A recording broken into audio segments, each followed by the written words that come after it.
Thank you so much for joining us today and welcome to the third webinar in our Global Education series. It's a pleasure to have you all here today.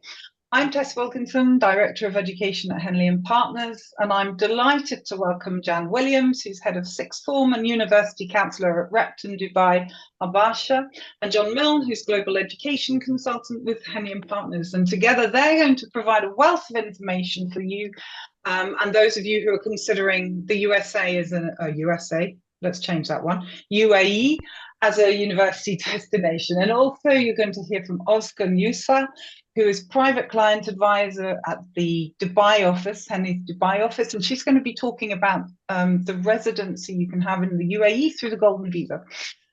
Really importantly, at the bottom of the screen, you'll see that there's a Q&A box. So I really encourage you to put any questions you may have there, and we'll address them at the end of the webinar unless they're particularly pertinent to what we're talking about. So let's just kick off, first of all, with a little bit of insight into the global education landscape, which you may well be aware is complex and continuously changing. The Big Four, the USA, Australia, Canada, and the UK have seen many policy changes which have led to a more diverse and dynamic landscape for international students. So, for instance, in the USA, this is the one everyone's been talking about because we really have seen such disruption there. There have been delays in the visa interviews. There have been a lot of press about problems with universities, etc. And this is really impacting the number of enrollments that institutions are seeing. And about 40% of reporting students are turning away from studying, going elsewhere. So I was reading today that they're predicting a loss of about 7 billion from international student numbers going elsewhere. Australia, we're seeing an increase in fee, visas, and university tuition has been talked about a lot. And there are some other complexities with regards to the type of agents and where they need to be with regards to the countries we're coming from or students are coming from. So there's a lot of changes there. Canada as well, we've seen a predicted fall of over 50% of the number of international students for 2025 due to the cap on study permits. And then lastly, the UK, which is sort of the last of the Big Four. Again, although there's been a sort of increase in interest, the UK has benefited a lot from the unpredictability of the US. However, we know that there's going to be heightened basic compliance assessments for universities and credibility interviews for students. So again, there is a sort of pull and a push going on in the top four destinations historically. So what's happening? Well, students are looking elsewhere. As I said earlier, there's a huge variety of destinations, and we're going to be talking about one of the top, the UAE, which is also increasing the number of international students it's welcoming in. Europe is another one that's opened its doors to international students, and we are seeing a lot of students looking at various countries there as well.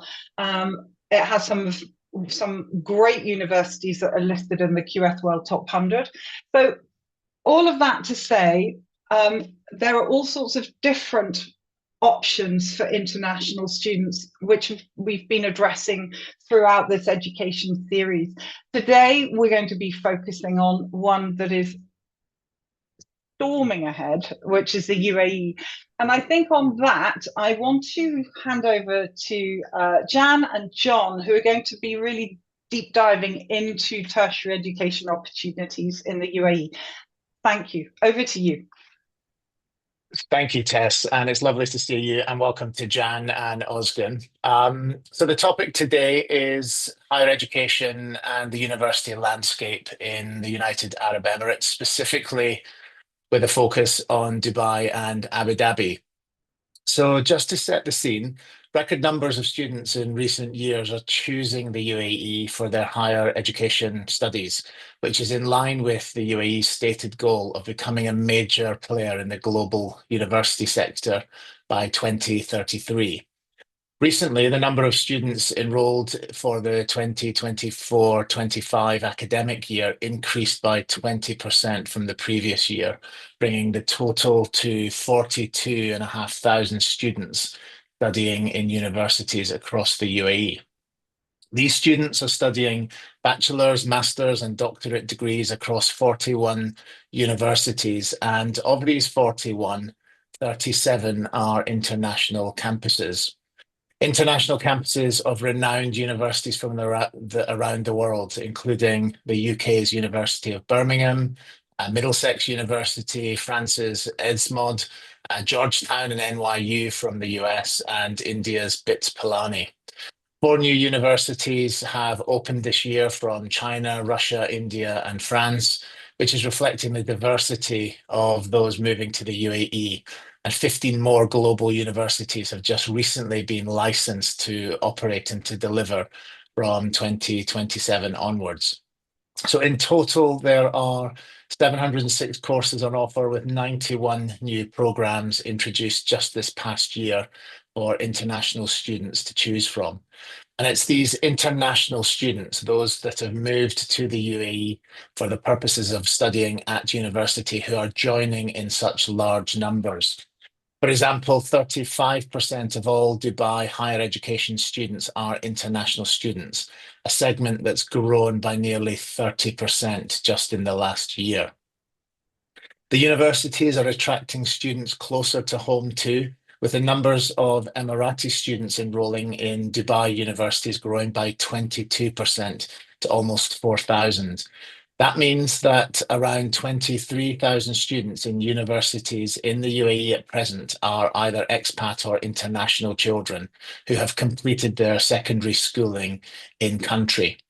That means that locals are staying on in significant numbers. And if you're an international student thinking about coming to universities in the UAE, you can be assured of an incredibly international and cosmopolitan peer group and a truly global network of students and friends for the future. So, Jan, today's session is all about giving parents that sense that the UAE will set their child up for long-term success. What would you say are the factors that make that possible in the UAE for internationally aspirational and mobile parents? Okay, thank you very much, John. First of all, delighted to be here to talk to you all. One thing that I would say is I can speak to this point as a parent as well as an educator because I've reared two girls here. And my youngest did her sixth form education in Dubai, which may be something some of you are considering. Now, for me, one of the most important things was the safety for my girls. And I have lived in many, many countries internationally, and safety is probably the highest here than anywhere I have ever lived. This really, I mean, many of you will know Dubai, but this really is the sort of place where you can go to the supermarket, leave your car open with the AC on, walk inside and come out 30 minutes later, and it's still there. You can leave your iPhone on the table, walk away and come back 4 hours later, and it will still be there. Both of those things I have done. So it really is a very, very safe environment. And I think that appeals to a lot of parents because sending your little one away, and I have sent three away, is a very, very daunting experience, especially if you're doing that across borders internationally. I think one thing that has really emerged in the last 15 or so years here is the variety of campuses that we have on offer. So John mentioned Birmingham, but there are others such as Wollongong from Australia, Heriot-Watt University, a Scottish university, Sorbonne University, Abu Dhabi. There are many, many campuses, and the campuses are also very different. So you will have Heriot-Watt and Wollongong, which will be vertical campuses very near to the Palm, and then you'll have other much more sprawling campuses like Birmingham and Sorbonne. More typical of the sort of campuses you would see in the UK, really. It is very much a changing landscape, and definitely in the last decade, we now have much more in the line of top ranked universities, and that will be discussed in much more detail later. Almost all of the courses, depending on which university you choose, are taught in English. Obviously, if somewhere like Sorbonne, you might find there are more French courses than English. And Dubai, as you will all know, is very much an entrepreneurship hub at the moment. So there are a multitude of opportunities for the students while they are studying or postgraduate as well. So many opportunities for internships, for work, etc. I think one of the key points is that Dubai is very politically and economically stable, and it is still considered an emerging market, which makes it hard for me to believe with living here. However, it does score in the very low region of political or economic risk measures, such as the Fitch Index, etc. So it has a lot to offer, I think, John. Yeah. Great, Jan. So I think it's safe to say that, and we're certainly seeing this in terms of increase in enrollment for this academic year in universities in the UAE, that whilst certain countries are making it more expensive to apply for visas, more difficult to get interviews, and even an extreme monitoring the social media activity of students before they're entering the country, the UAE universities, their star is definitely rising and it's becoming more and more popular, which is great. And we'll, as you say, go on to look at the facilities and the academics and the quality of those universities in just a few moments. So, Jan, just following on from setting the scene in terms of why it's so attractive, can you just give us a little bit of insight into the different types of universities that international parents would have to navigate when they're looking at the best options for their children? Sure, happy to. First of all, the universities, the older universities, such as the UAE University Zayed, which is in Abu Dhabi, they're what we would call federal universities or state-run universities. So they have traditionally been the universities that the Emirati students went to. The landscape has changed an awful lot now. They do still tend to be lower ranked than the other universities, whereas they are very, very cheap for an Emirati to go to, in fact, free in many cases. Then we have the local private universities that would not have a sister branch abroad. So, for example, in America, there isn't an American university. So they are a local, they are Arab owned, but they are running a different curriculum. So that an example of that is the American University in Dubai. But by far the most diverse and numerous are the satellite branches that have come from universities such as New York Uni, Harriet Watt, Sorbonne, RIT. There are many, many examples of different branch campuses. So these are tending to be much higher ranked. And so I'm not going to go into rankings, but they seem to change on a daily basis. And also it depends which ranking you looked at. But it'd be safe to say that all of the universities that we will mention today will be in the top 200 by whichever ranking you look at. Thanks, Jan. And so just turning to the quality assurance of the universities and the regulation, and maybe some examples of the types of universities that we've got in the UAE. Can you just talk a little bit about the role of the different educational settings and the regulators and what that looks like, just to reassure our parents that in sending their children or their students to the UAE, that this is not something that is considered a plan B. This is very much a plan A these days. Indeed, yeah. There are two main sort of hubs for education in the UAE, and that would be Dubai Knowledge Park, which for those of you that know Dubai well, it's the turn off before Nakheel the Palm off Sheikh Zayed Road. It's very, very close to the Palm. So as you're driving onto the Palm, you will see universities such as Harriet Watt and Wollongong. You will actually see them as you drive on. Then we have further out of the city is the academic city, which is in an area, it's called Academic City, but it's actually out near Dubai Silicon Oasis. Now, they have a variety of different campuses there, different universities there. Dubai Knowledge Park actually opened earlier than Dubai Academic City, but the style of universities on offer in the two places are different. So, for example, in the Knowledge Park, you tend to get, I mean, it's not true of all universities, but you tend to get mostly training centres. You do have a few branch campuses in the Knowledge Park, such as Wollongong and Harriet Watt, etc. In the academic city, however, you have more of the branch universities, and they have about 500 different degree programs in these, and you tend to find the more sprawling campuses because obviously there's more space out there, there's much more unclaimed land. So it's a more suburban environment in international academic city. Now in Abu Dhabi, that's a little bit different. Many of you will know that Abu Dhabi has many, many islands. So Sorbonne is on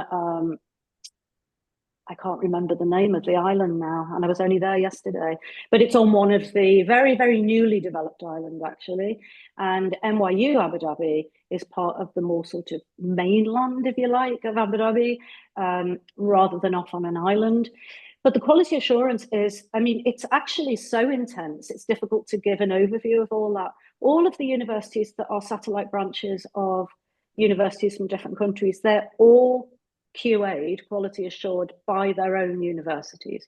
So I want to be clear that the universities that have opened up over here are not franchises. You know, they're not diluted versions of the university. So if we use the example of Birmingham, they have visits every year from Birmingham University, UK, and they will offer suggestions as to how the curriculum or the faculty can be improved. And they will equally take back features of the Dubai educational curriculum, and they will use that in the UK. There'll be an exchange of good practice. So, but there are also all sorts of quality assurance and certifications that are done for KHDA, which is Knowledge and Human Development Authority, which is our Ofsted, if you like, and ADEC in the Abu Dhabi, which is the equivalent over there. But really too numerous to mention. When this was brought in as part of the strategic vision of the UAE, that education would be so vastly improved, this was not done lightly. So we'll talk a little bit more about specific universities and their faculties, but there certainly is no dilution at all of the standards here in the universities. Yeah, thanks, Jan. And just expanding a little bit more on that campus feel, obviously the universities for the most part have their own communities, and within those communities there are the relevant facilities that the students need. But just beyond the curtilage of those universities, can you just say a little bit about the richness of the culture and the offer for students, just so that parents aren't thinking that, well, my child's going to go to university in the UAE, but they're going to be stuck out in the desert somewhere. I mean, I'm thinking specifically of an example like NYU, where the Louvre and the Guggenheim's being built, and you've got sport and you've got entertainment all basically within 10, 15 minutes of a drive. So parents can be really reassured that there's a lot going on, not just within the campus, but outside the campus as well. I mean, there is an extraordinary amount. And I think the beauty of Dubai is how much there is on offer here. But if your child is living, now you could be going to study in academic city, which is more suburban, is further out. But also, even if you're studying in the Knowledge Park, your accommodation may be out in academic city, because that's where a lot of the student accommodation is.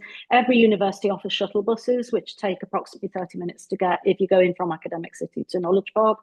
And also Knowledge Park, as many of you will know who know the area, will know, you know, the amount of restaurants, art galleries, we have opera, we have huge performances, we have all sorts of cultural activities that students can avail themselves of. But equally, we've got ice skating, skiing. I mean, my daughter, in mid-20s, learned to ski in Dubai, which is random.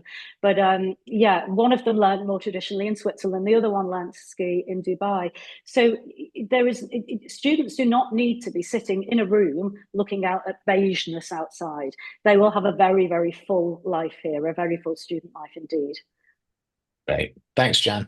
So let's drill down into some specific examples of the universities that impress. Could you just talk us through the examples that are on the screen and maybe bring to life what is it that makes them such an attractive offer?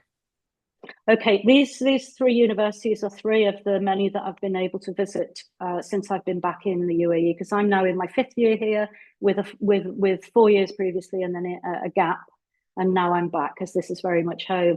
So NYU really deserves an extra mention, purely because of its global prestige. It really does have a lot to offer. So there are 3 different campuses for NYU. There are Abu Dhabi, Shanghai, and obviously the OG, which would be New York. And the Abu Dhabi and the Shanghai campuses offer something that the New York campus doesn't, and that is that you don't have to declare a major when you take an undergrad course here. So for those students that are still dithering and they're not quite sure, and that's very common in 17, 18-year-olds, and if they know they love maths and they know they love psychology and they're really interested in literature, they can do a little bit of all of those and then declare their major later. Now, you would apply to NYU Abu Dhabi in exactly the same way as NYU. You would apply it through the Common App, but it is a highly sought after campus. And so the advice from NYU Direct is that you should put it as choice one, because every single year they have more applications than they do places. It does have a very liberal arts feel to it. It's a liberal arts based approach. So having toured the university, the facilities are absolutely incredible. And when I look back to my university days, which were meager, and I went to a good university, but the fabric of the buildings was weak, and it really wasn't great. It wasn't the most inspiring place. That's very, very different in all of the universities I've visited, but especially at NYU. Now, on faculty, they have 4 Nobel laureates, which speaks to the non-dilution of the university staff.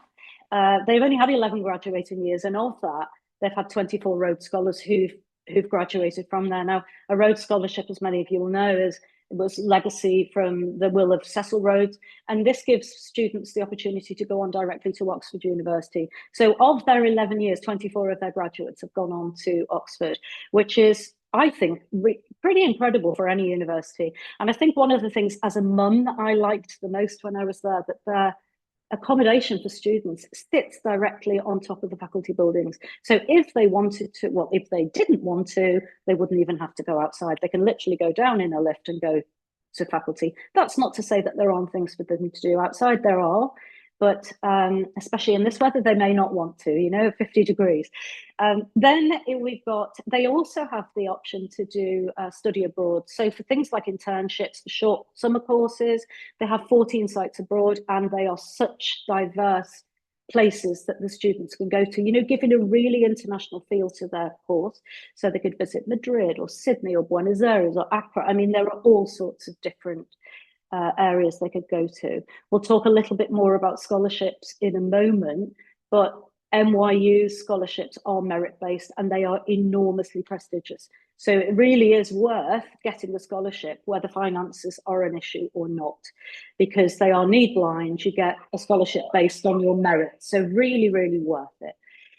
University of Birmingham is a very different beast. It's a more sprawling campus. It is one of the Russell Group. It's ranked as one of the Russell Group universities.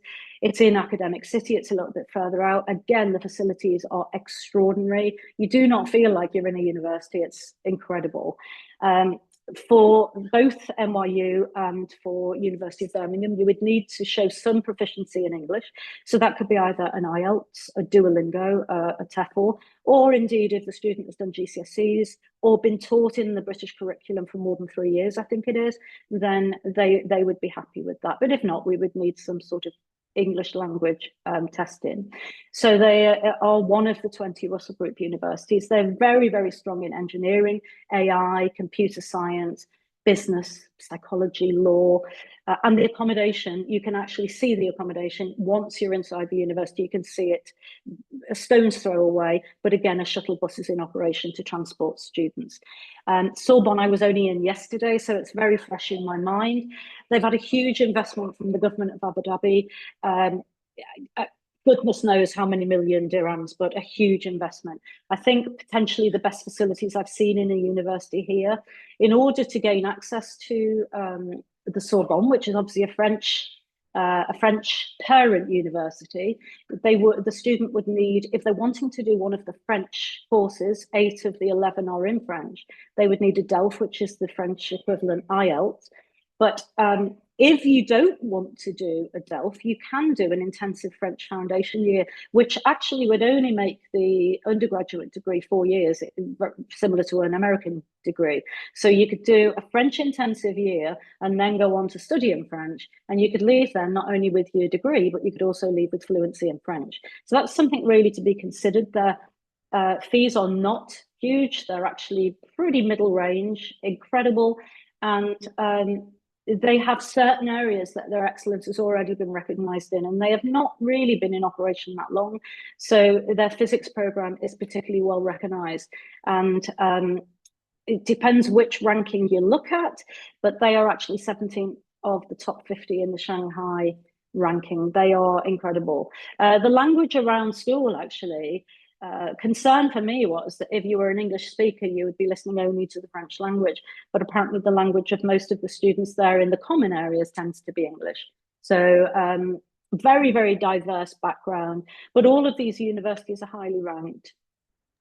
I think the two things to think about when we think about rankings are, what is the ranking? There is the QS Well ranking that's commonly used, the Shanghai that I've mentioned. And then there's the THE ranking, the Times Higher Education ranking. And, you know, universities can choose to enter the ranking system they want to. So if they know they won't perform well in one, then they won't apply to be included in that ranking. But you also have to think about what suits your child, and you know them better than anybody else. So I would, of course, everyone wants a highly ranked student, university for their child, but also rankings can be misleading. So if we look at the University of Queensland, for example, it's 42 in the world in the QS rankings. That's incredibly good ranking. But physics is 137th overall there. So my recommendation, if you wanted to do physics, would be go to Sorbonne Abu Dhabi, don't go to Queensland, even though you may find it's got a higher ranking. So yeah, rankings, schmankins, I think. It's one of those. Thanks, Jan. Not sure how to follow that, to be honest. But, you know, just talking about rankings, and I think this is a real strength of Henley and Partners Education in that, yes, whilst the clients that we get are hugely aspirational for their children, one of the significant benefits of working with us, and yourself included, is that we're really looking for the best setting for the child. We're not looking for the name or the ranking. Yes, it's important, but there is a university for every student, and it's about finding them the best environment in which to flourish, and then they will be successful. So I think all of those combinations are really important, and again, demonstrate the real value. It's absolutely right, John. I mean, I think most people have heard of Cornell University. Going back quite a few years, there was a well-being score published for Cornell, and they actually did incredibly badly for well-being. So you found that, yes, of course, it was very prestigious and it looked great on a CV, but people were very unhappy. And in some cases, I mean, without going into too much detail, the mental health was so poor, it was really damaging students. So I think really you do have to take in all of the factors, because what if you ask every parent what do they want for their child, they want them to be happy first. Yeah, great. Okay. So moving on to the fields of study amongst the clients that we've been working with and the families that are already coming to the UAE. I mean, I don't know what you think, Jan, but certainly having lived in the UAE and worked in the education space for a number of years now, what strikes me, not just about the work and the work environment, but also the school environment as well, is that there's a real can-do attitude, and everyone is very entrepreneurial, and there's a real passion for being self-motivated, self-starting, lots of startups. And I think that's reflected in the popularity of the courses that the students want to study. So it's no surprise, really, that when you think about the skills that are critical for future workforce development, that some of the most important and popular courses in UAE universities are things like business and finance, AI, and computer science. Obviously, medicine and health science is growing in huge popularity across the whole of the region within the GCC.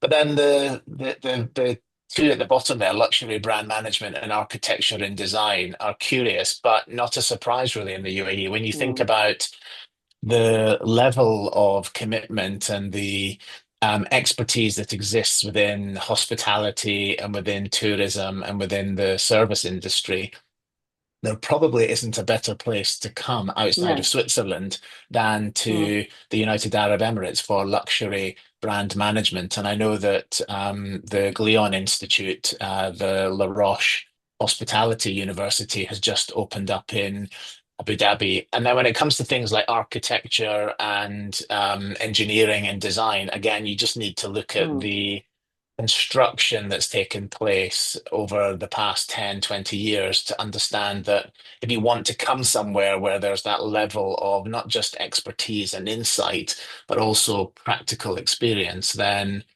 coming to study in the UAE is an incredible opportunity for a lot of students, particularly in the fields of study that we've highlighted in front of us. I mean, you're absolutely right, John. I'm thinking about conversations I've had with students either privately or students who've been at school students. And there is a sort of traditional move towards medicine and from certain groups, for sure. But I've got students who have developed AI techniques of making websites, literally in a flash. I'm talking about people who are under 16 years of age. I've also got students who've been able to intern in couture, huge couture brands. The architecture and design opportunities are huge here. So not only are you being inspired on your drive to school or on your drive to the dentist or wherever you're going, but also you're able to have conversations. We were discussing the other day the OmniApp building, which, if you know it, is the one with the big hole in the middle. And the architect who designed that actually passed away before it was finished, and then there was a whole load of trouble figuring out how to finish that building. So being able to have those conversations lends weight to their personal statements. It lends weight to their, what are you doing outside of your academic subjects? Our students who live here genuinely have got things to talk about. They've seen their parents go and start businesses. They've seen their friends' parents do this. And it truly is an inspirational hub for entrepreneurship. It's amazing. Yeah, no, it is great. And I think when you think that Abu Dhabi has declared that it wants to be the Monaco of the Middle East, you can get a sense of the aspiration.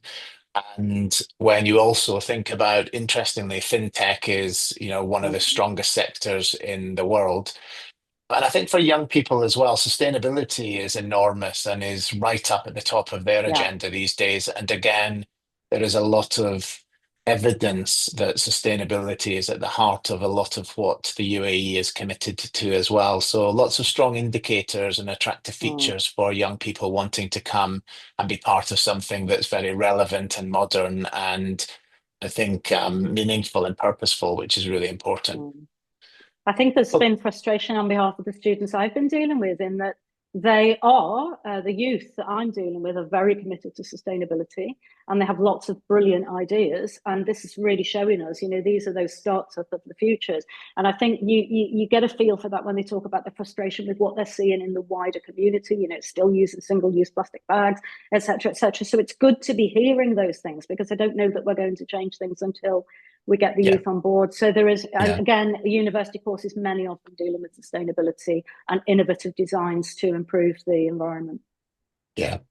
Okay, Jan. So we've made it irresistible for all of the attendees on the webinar. They're probably desperate to send the children to the UAE, but let's spend a bit of time looking at scholarships and the admissions policy and what that looks like. And then following on from this, we'll delve a little bit into what can parents do to prepare their children for higher education in the UAE. Okay, so it's important to say that scholarships are twofold. We have families come in to us who need scholarships for financial reasons. But I would say the most important reason for getting a scholarship is whether you get it for financial reasons or merit-based is to do with the prestige that is associated with a scholarship. And many of the Rhodes Scholars who I was talking about before, who had gone from NYU, they were scholarship students on site.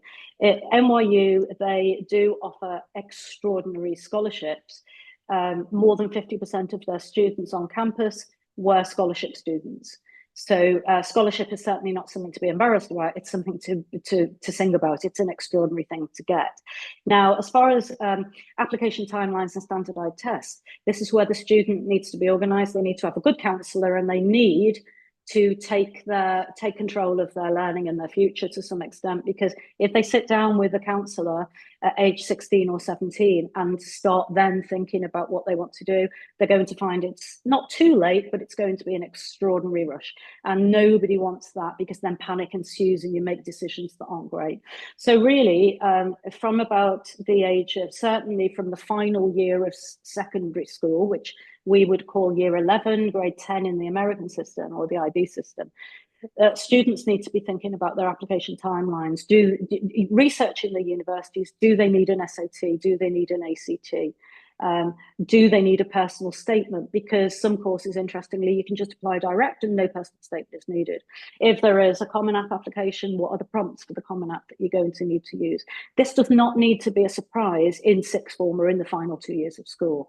So really, don't start them at age 11. It's way too early, but very much have them thinking about it from the ages of 15 and 16. Now, in response to the point of opportunities for sponsored seats, there are external sponsors also that give scholarships. So, for example, in the University of Toronto, which is obviously not in Dubai, they give a scholarship called the Leston B. Pearson Scholarship, and that's externally sponsored, similar to the Rhodes Scholarship, which has come from a legacy from Cecil Rhodes as well. So they're always something we're looking out for. Now, early admission, the universities like NYU do 2 rounds of early decision. They do ED1 and ED2, and they take from their pool of students who they admit, they take more than 50% from early decision 1 and 2. So it is really, really worthwhile getting your application in and marking yourself as an early decision. However, if you get an offer for early decision 1 and 2, that is a binding offer. You are then bound to that decision. So the only ways you could be released from that is if you didn't get enough financial aid to be able to support you to go there, or also if you didn't get the campus. So if you wanted Abu Dhabi and you were offered Shanghai, you would be able to renege on that agreement. They do also have a regular decision that falls after that, but obviously there's 40-something% of seats left then. Now, with the other universities, they often have a rolling timeline for admissions, but often they do an early bird discount because they want to encourage people to apply early.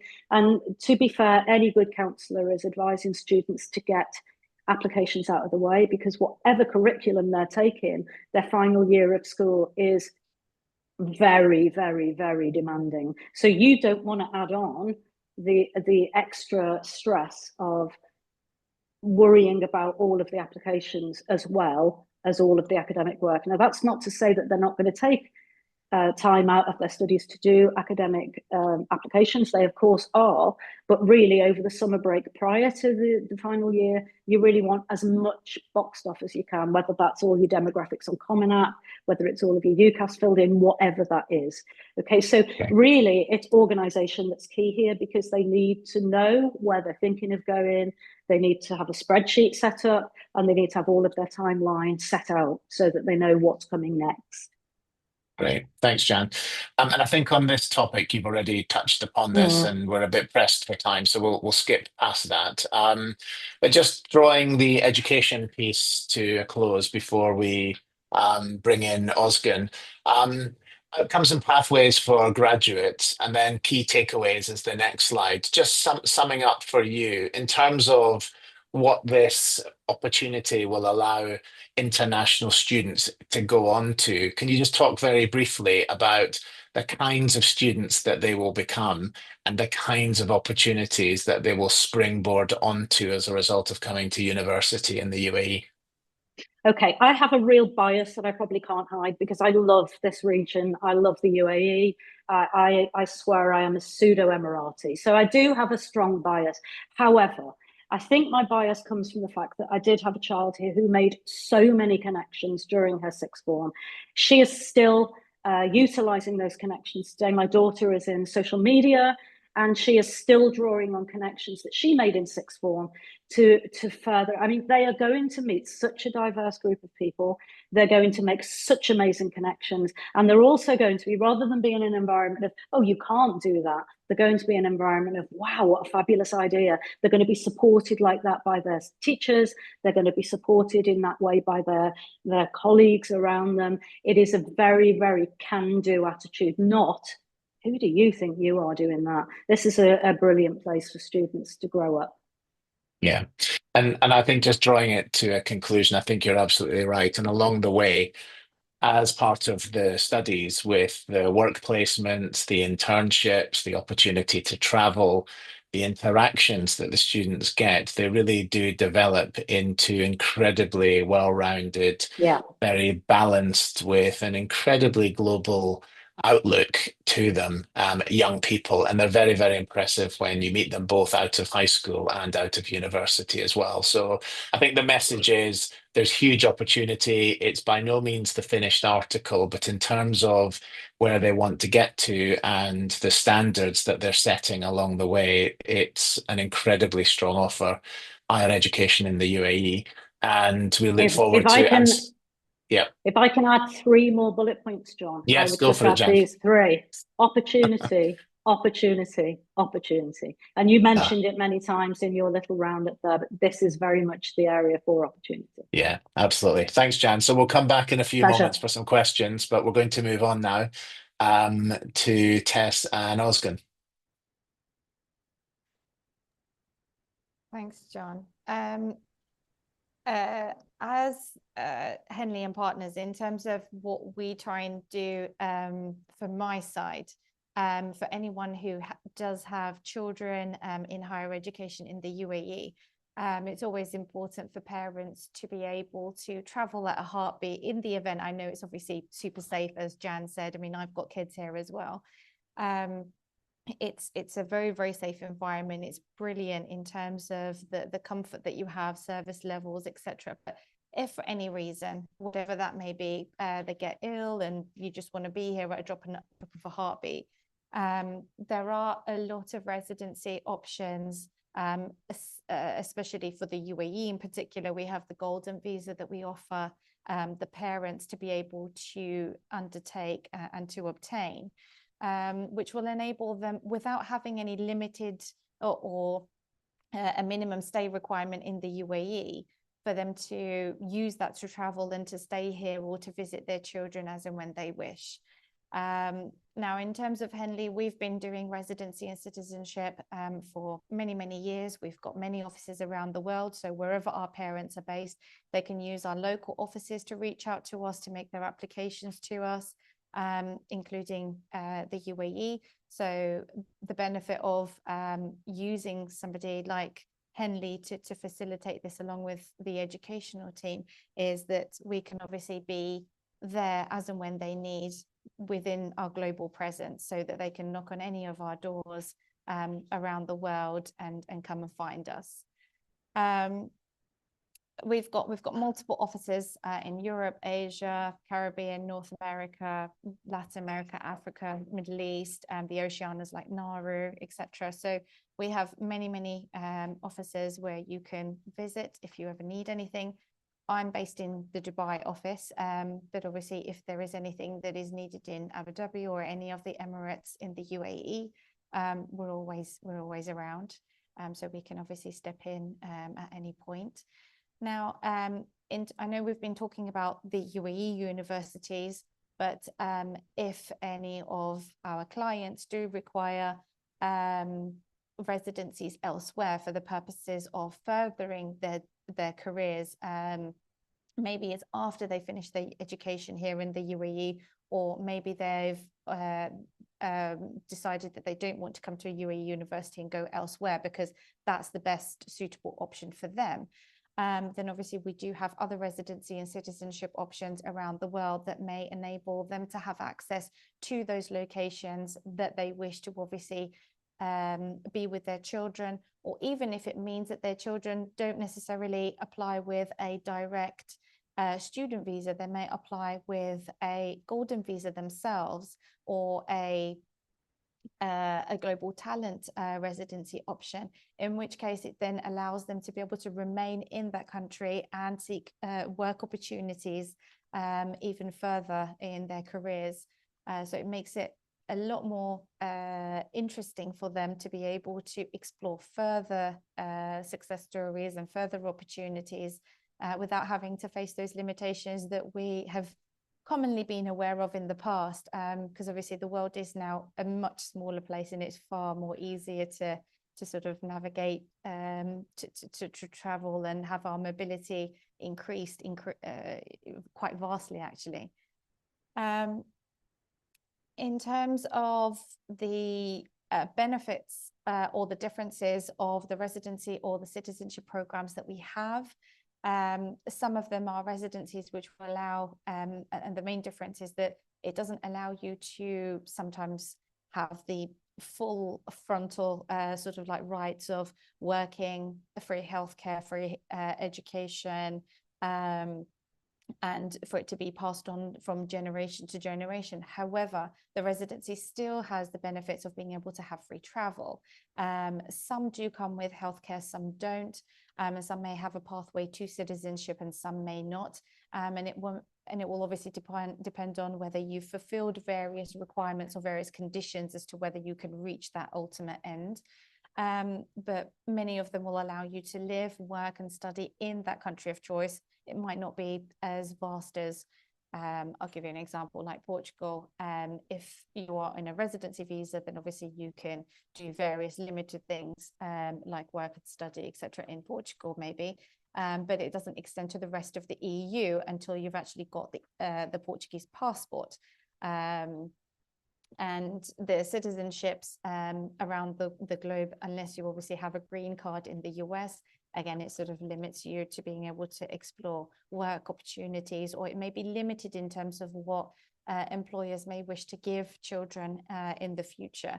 So if we obviously start early on, whilst you're planning your education as to where you want to be or where your child wants to be, where they want to establish, or if they want to keep their options open, then we can obviously advise them in that way to see what would be a best fit for them based on whatever their educational wishes or skill set may direct them towards, to make sure that they obviously can have that mobility and that resource of a residency or a citizenship that can enable them to explore that with as little limitations as possible. Going back to the UAE Golden Visa, for the UAE universities especially for families, as I mentioned, it's a nice golden visa, similar to some that are in the EU as well. It allows the golden visa holders to live, work, study in the UAE, which obviously gives them all the opportunities of being able to explore the universities that Jan has mentioned and that John has already touched on. Now, obviously for parents, if obviously they're using the golden visa to then sponsor their child, it then means that the parents, without having a limited number of days in the UAE or elsewhere, or having any restrictions on their whereabouts in terms of relocation, depending on where their home country is, they don't even have to be based in the UAE, but they will have the flexibility of visiting the UAE as frequently or as infrequently as they wish. And that flexibility, that peace of mind is, I think, invaluable in terms of parents, especially when, as Jan said, if you're experiencing it for the first time and you're sending somebody away for a long time to somewhere that you're not necessarily based, it can be quite daunting. And just the peace of mind of knowing that you can just, buy a plane ticket without having to worry about visa options, going to visa offices, waiting for your passport to come back, etc., is very, very invaluable for your most precious people in your life and your kids. It's one of those things that make it super, super nice for everybody to be able to have that piece of comfort and peace of mind. I mean, the UAE Golden Visa does come with some other benefits. So whilst your child is obviously in the university and you've got some free time on your hands, you can obviously have visa on arrival access to various countries, and you can go traveling if you wish.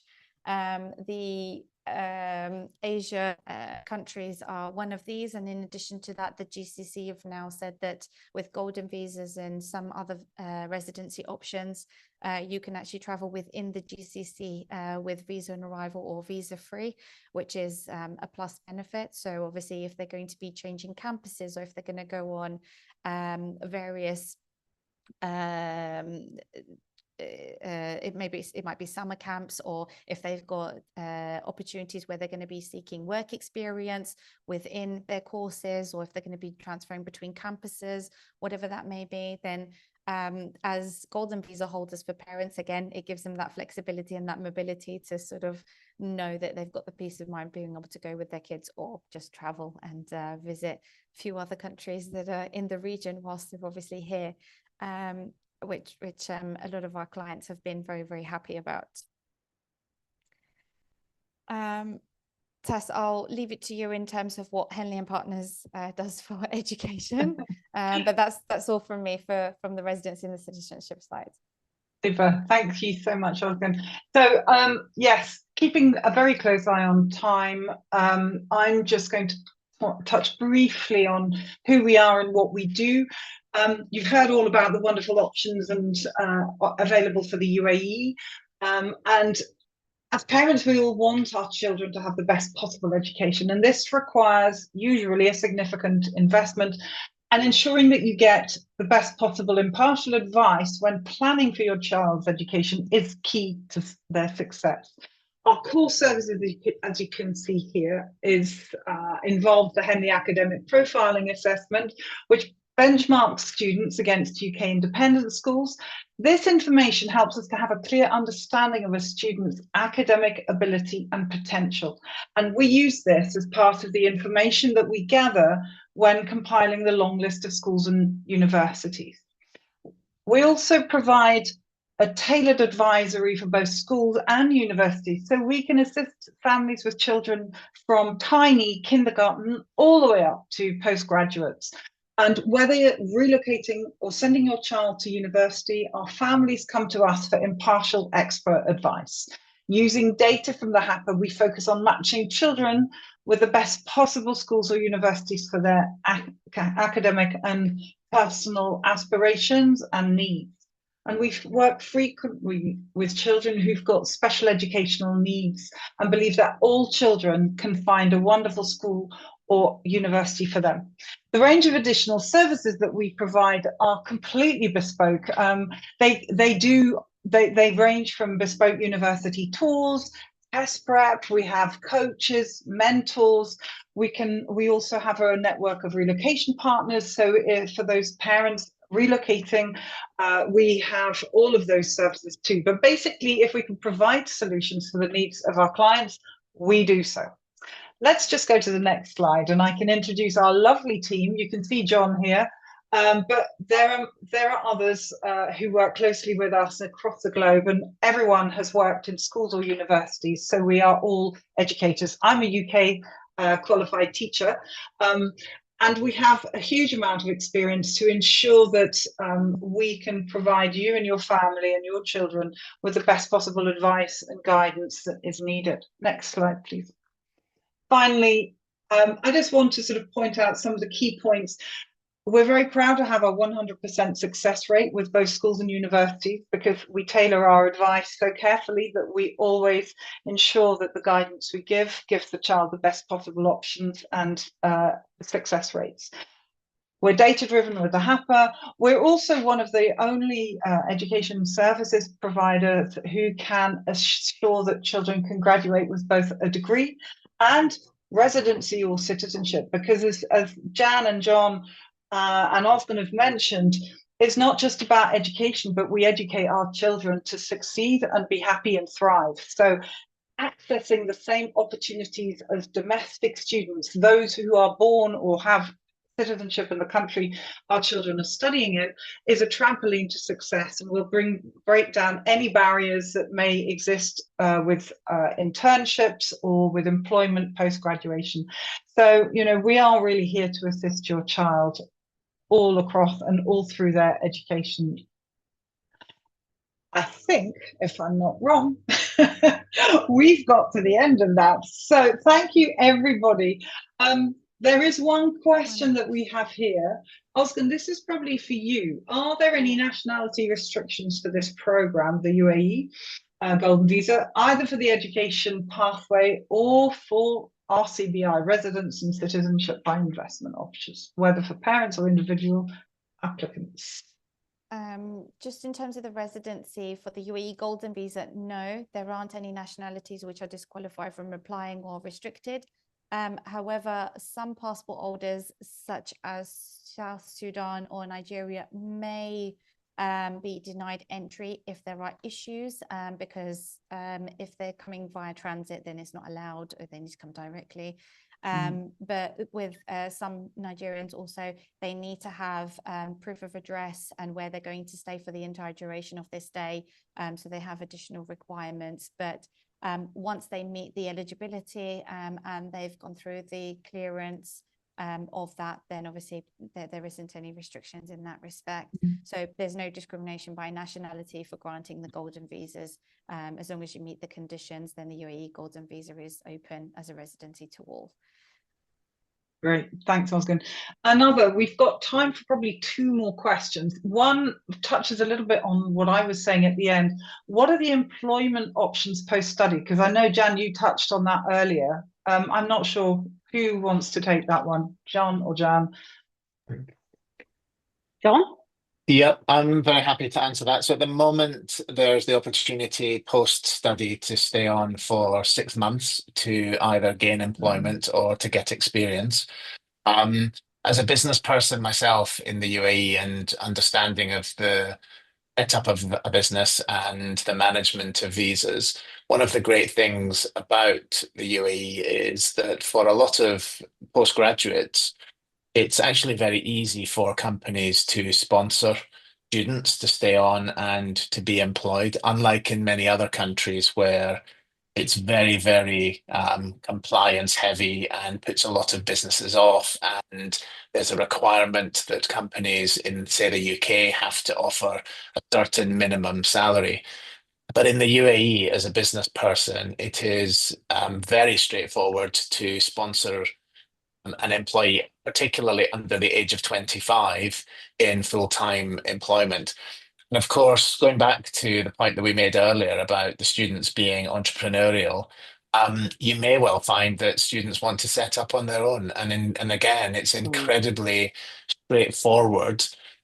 It's not easy because it's very highly regulated and there are a lot of covenants put in place, but it's an ecosystem in the UAE that is designed to allow entrepreneurs and self-motivated individuals to set up their own businesses. So in terms of somewhere to be, in order to set yourself up, either to go straight into employment and or to try your hand at setting up your own business, then again, it's a very positive, welcoming and supportive environment for doing that. Most of the large global firms are operating in the UAE. So again, if you have aspirations to work in finance or law or fintech or consultancy, then again, getting employment in Dubai or Abu Dhabi in particular, and then potentially transferring to the US or to the UK or to Singapore, again, is a pathway that a lot of postgraduates follow coming out of university. Yeah, great. I think we've got about a minute to answer this one. Jan, I think this is probably for you. What are the pathways to overseas universities for masters, etc.?